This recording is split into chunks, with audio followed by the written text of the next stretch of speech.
y doy la palabra a la distinguida delegación de Argelia. Tienen ustedes la palabra.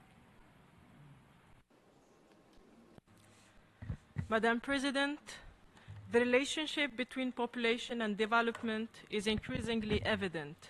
A thriving population serves as a demographic force that contributes to sustainable development. However, for a population to truly catalyze development and reap the benefits of prosperity, it must be endowed with fundamental rights, the right to life and the right to freedom and dignity. Regrettably, this is not the reality for the Palestinian people. The settlement policy of the occupying power in Palestine and its deliberate expansion significantly impacts the demographic fabric of Palestine and encroaches upon the rights of Palestinian people, such as the right to self-determination, the right to property, the right to decent standard of life, and the right to freedom of movement. Madam President, as we deliberate on the multifaceted needs of a population, from the right to development and education to empowerment of women, girls, and youth, we cannot overlook the harrowing reality faced by the Palestinian people, especially since last October. Every single day, they grapple with a dire struggle for survival. Over the span of just 6 months, approximately 35,000 lives have been extinguished. Madam President, while we engage in discussions about family planning, health, and overall family well-being, entire Palestinian families have been vanished without a trace. And then there are the children, innocent souls caught in the crossfire. In Gaza, the numbers are chilling. More than 14,000 children killed and 12,300 injured since last October. Every 10 minutes, a child's life is extinguished or forever altered. Today, the right to education no longer exists in Gaza. 87% of the schools are damaged or destroyed. As communities were forced to move, their children, those who are still alive, are no longer able to access education.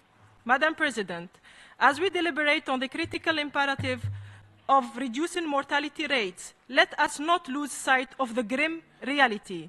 Gaza's daily death toll is higher than any other major 21st century conflict. Gaza bears witness to an unprecedented level of infrastructure destruction. Nearly 2 million people have been displaced. The relentless targeting of the healthcare facilities and the restrictions on the entry of essential medical supplies further exacerbate the already precarious health services. The plight faced by Palestinian women in Gaza is deeply concerning.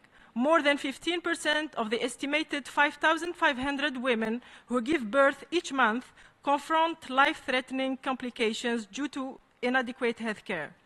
Madam President, for Palestinians, the struggle extends beyond direct casualties. Hunger and disease pose a massive threat to their lives. The restrictions on aid entry, border closures, and the ongoing blockade exacerbate this critical and unhuman situation. Madam President, the suspension of funding to UNRWA, the primary provider of life-saving services in Gaza, amounts to an additional collective punishment. My country, Algeria, has decided to make an exceptional financial contribution of $15 million to UNRWA, underscoring the urgency of addressing the humanitarian crisis and alleviating the suffering of the Palestinian people. To conclude, Madam President, the demographic landscape of Palestine bears the scars of relentless genocide, leaving an indelible mark on its people. I thank you.